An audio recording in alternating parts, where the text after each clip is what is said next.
When wearing armor, the knight is invulnerable. Nothing can get in, but also nothing can get out. It is the armor that functions, not the knight. The knight is in service to the armor.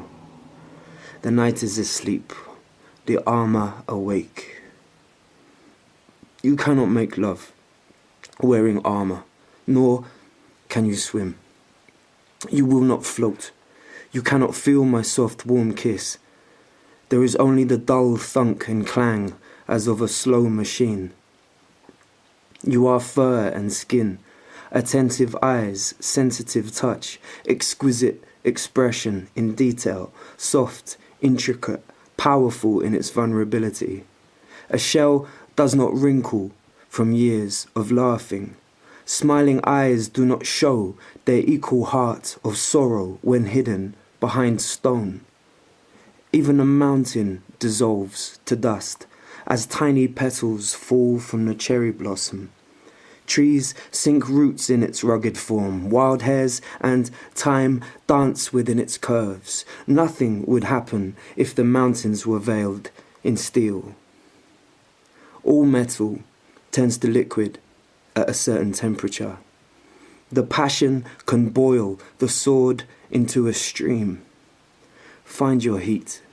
Add twigs, then branches, then logs, then everything you own, then everything you know, until ablaze you are washed clean and able to show, to feel and see clearly.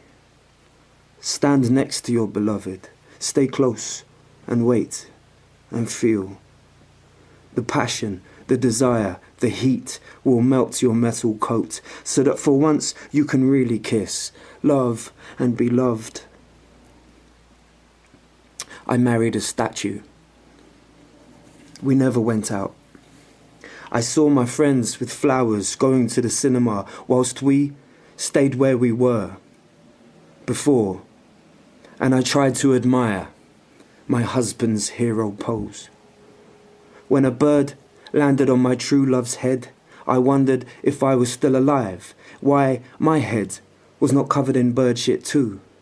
Moss did not try to grow around my feet, so I tried to dig my cheap trainers into the flower bed, and I stood still. But this was not enough. I felt it first, then I knew it. It is hard to admit that you are not made of stone, then ridiculous once you do. And so a clown falls out, writhes on the ground, laughing and crying, but the statue is not moved. Snow buries the ground, but this does not stop the clown, and now she tries to light damp matches in a blizzard.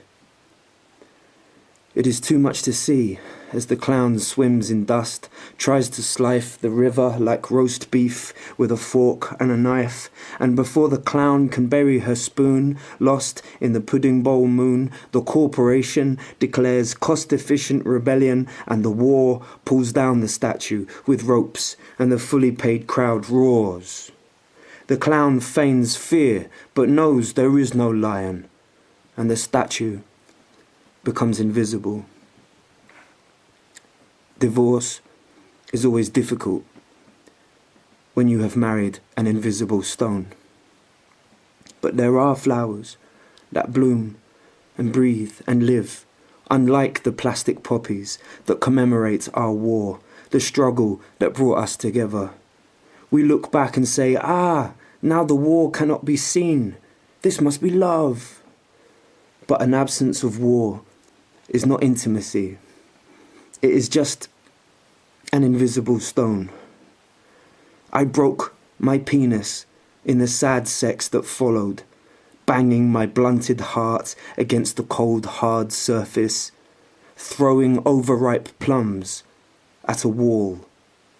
I slid off, disgusted, in horror, as the clown made monkey noises, wrapped in our underwear. You offered me bacon, and 1,000,000 miles drew out between us. I jumped in the air and did not land. Suddenly, she squeezed her red nose and showed me her softest part. She had been here all along in the sky, jumping stars, blowing bubbles in my custard. She took my hand and I found my heart. She tickled my feet and I opened my eyes. All this time I had a family, the fire burned, the children played, but I had not been looking. It is easy to make a honk noise by squeezing her softest part.